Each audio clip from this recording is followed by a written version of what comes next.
A new challenger in the 6th generation of consoles, Xbox came on the scene proving to be a big contender by offering great variety in their catalog and some amazing features that no console during this period in time had available. For a long time, emulation for this console didn't seem to progress as far along as other consoles within this generation, but in the last few years, one emulator in particular has become the go-to for Xbox emulation. Xemu is its name, and for some time I wanted to do an overview, installation, and setup for this emulator. Xemu has had some amazing strides in terms of new features, with the biggest one coming out at the beginning of this year.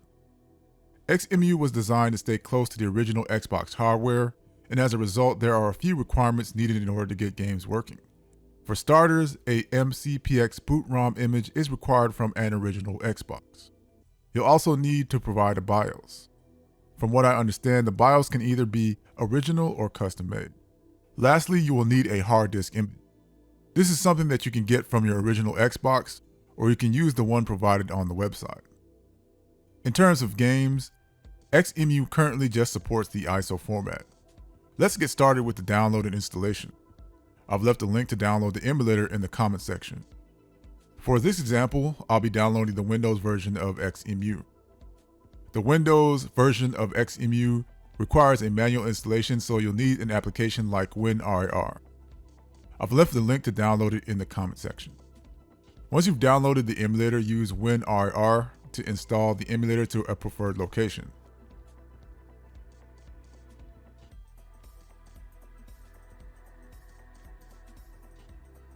If you have other files in your location, it is recommended that you create a separate folder.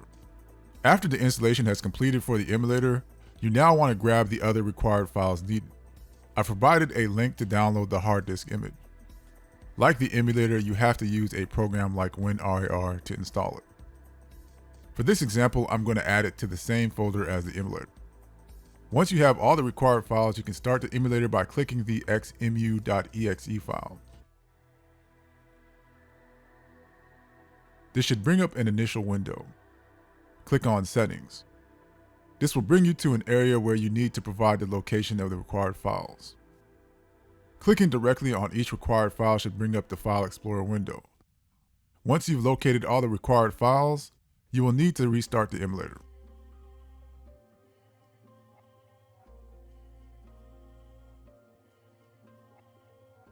If everything was set up correctly, you will see the classic Xbox opening intro. If you use the hard disk image provided on the website, then you should see "Please insert an Xbox disk." Before you start changing any settings, I recommend loading games to make sure they are working. Hover your cursor over the top left of the window to bring up the menu. Click on Machine. This will give you a drop-down menu. Select Load Disk. Doing this will bring up the File Explorer window where you can locate your game of choice. Once you select your game, select Open. The game won't instantly start, so you'll have to reset the Xbox. Go back to the Machine option and select Reset. Doing this should instantly start the game. From now on until you change your game, it will start every time you open up the emulator. To change the game, go back to the Machine option and select Eject Disk, and then use the Load Disk option to select another game. It basically works similar to using a real Xbox. Now that you're able to get your games running, let's take a look at a few settings. For general settings, I don't recommend any changes, but if you don't want the Xbox boot animation, there's an option to skip it. In terms of input settings, you have an option to choose the type of Xbox controller layout you want to choose. Currently, just the original Xbox controller and the Xbox controller S is supported. You can also select your detected controller. Xemu has an auto bind option for controllers turned on by default, so you can change what controller is assigned to each port here. Now let's take a look at display settings. Just recently, the Vulkan API has been added as a hardware renderer. Vulkan tends to have better performance over the default OpenGL, but it's still a work in progress, which means there can be artifacting and some performance issues for certain games.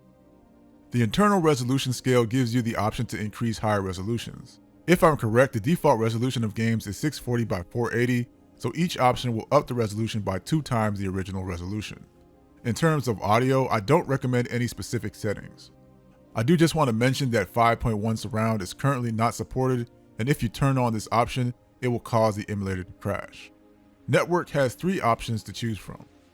When you choose the enable option, you will not be able to make changes to your current settings.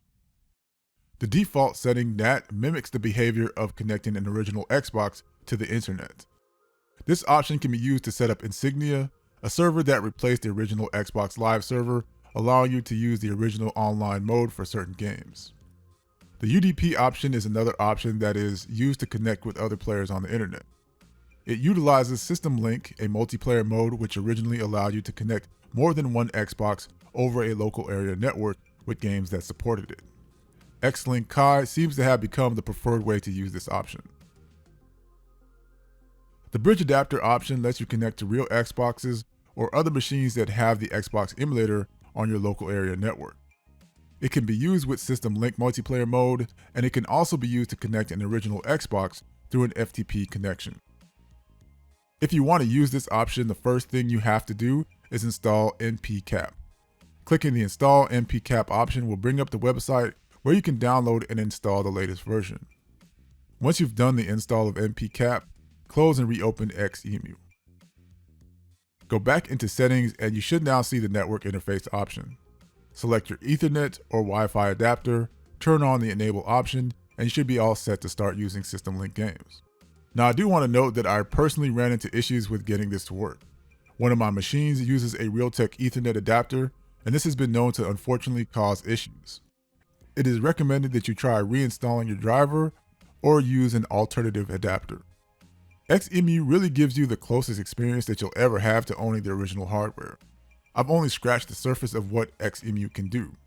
I'll be leaving links for using the Xbox Live communicator, installing Xbox dashboards, setting up Xlink Kai, and setting up the Insignia server in the comment section below. If you found this guide to be helpful, please be sure to leave a like and also consider subscribing, as I will have more guides like this one for emulation. For now, this is the Core, your entertainment techie, signing out.